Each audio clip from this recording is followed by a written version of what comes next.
Nung una, hindi ko alam kung kailangan ko bang umalis at pumunta sa lugar na to. Although, isa sa mga checklist ng aking buhay ay mapuntahan ang Busculan. No? But I was planning na I'll be going to Buscalan in a motor ride. No? Pero sabi ko, it's an opportunity. Kaya, sige, let's go to Buscalan. Ayan. So, nakisama ako sa mga ilang mga kabataan going to Buscalan.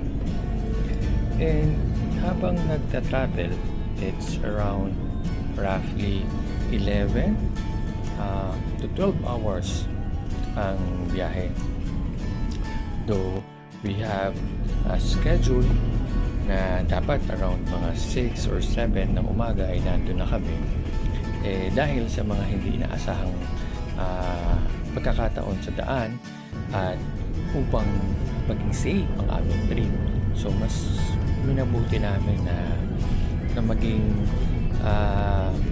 banayad lang ang pagpunta doon.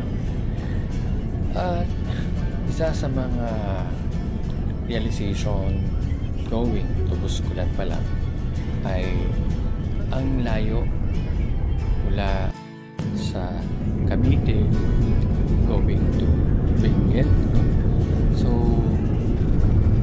kumbaga, makikita mo yung lugar at lalong-lalo na ako nabigla yung tinatawag natin famous na rice terraces sa Benguet ay hindi na siya ganun kaganda. Parang naging commercialize siya na linayuan ng iba't ibang bahay. So hindi mo na siya mapipicturean para makita na para siyang isang rice terraces. Although makikita niyo pa rin yung pinaka-hagdan pala yan, no? But there are some areas much better. But if you're going to the Benguet, where yung typical na nakikita natin sa mga postcards, sa mga pictures, hindi na natin siya mapipicturean the same as it is dahil sa dami ng mga nakatayong bagong station. Nakakalungkot. Alam natin na kasama ang pagbabago ang pag-unlad. Gayunpaman, sana kabilang nito ay mapanatili pa rin natin yung mga iconic places na meron tayo dito sa Pilipinas.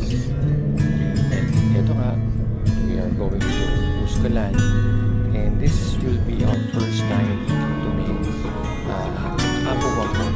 Sabi ko nga, I hope bago siya mawala o bago mawala I could get ink from her kasi isa na siyang kumbaga itinuturing na malaking bahagi ng kultura, no, ng ating bansa, kultura ng kanyang lugar, at isa siyang halimbawa ng perseverance in life kasi during mo 109 years na siya and still. Kaya some of our experiences, some of our photos, I will be posting on our page, sa ating personal page, for you to see ano yung experience natin with Apo Wangkod dito sa Buscalan. Tara, sama-sama nating lakbayin at maging bahagi ng kanilang kultura.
Balik na lang kami sa taas.